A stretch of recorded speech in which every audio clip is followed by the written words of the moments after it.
पर मुस्लिम vote bank के आधार पर ये देश में लूट चली है। और इतना लूट नहीं, कभी तो कुत्ता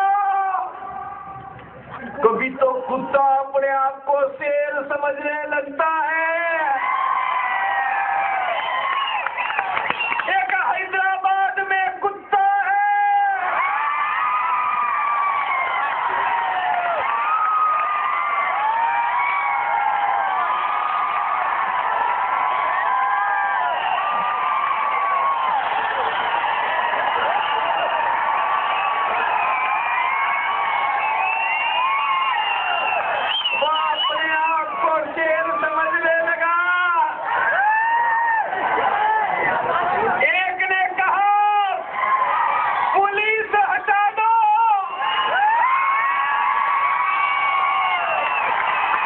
मैंने कहा अरे मियां 20 साल में पुलिस हटी है, तब क्या हुआ है उनका देश का इतिहास देख ले। और तुझे पता नहीं है तो तुझे आईने में इतिहास दिखा दो। एक बार पुलिस हट गई आसाम में,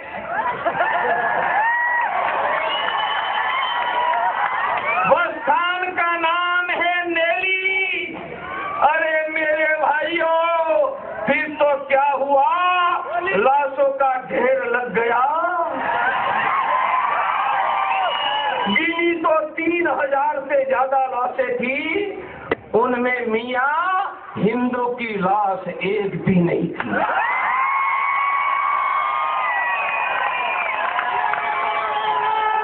अरे मेरे भाइयों, ऐसा 20 साल पहले बिहार के भागलपुर में हुआ।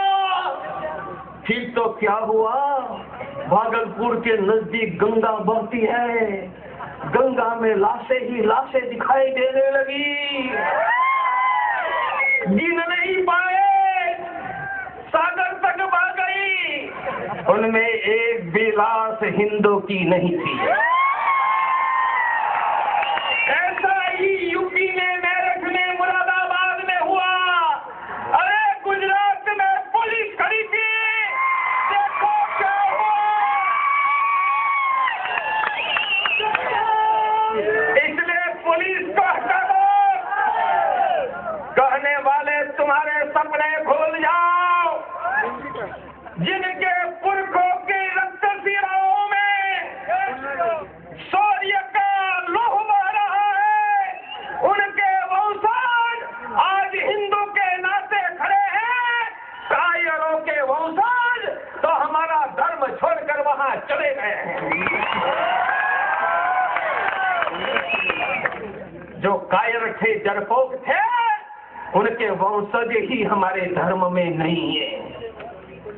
जिनको हल्दी घाटी खेलना था, जिनको सरहिंद के किला के दीवार में गुरु गोविंद सिंह के पुत्र बनकर मरना था, जिनको जौहर की ज्वाला जलानी थी, जिनको पानीपत का युद्ध का मैदान अपने रक्त से भर देना था, वो वीरों के वंशज आज धरती पर हिंदू के नाते हम जिंदा हैं। जिनमें लड़ने का साहस नहीं था, वो कायरों की औलाद हमारा धर्म छोड़कर चली गई है। तुम्हारे क्या चुनौती लोगे?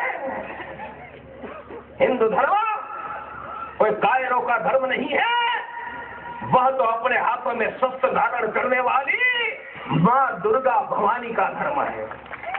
हमने अपनी माताओं के हाथ में वेलन देखा होगा, आईना मिरर देखा होगा, माताओं के हाथ में लिपस्टिक देखा होगा, प्रेशर कुकर देखा होगा, वॉशिंग मशीन देखा होगा।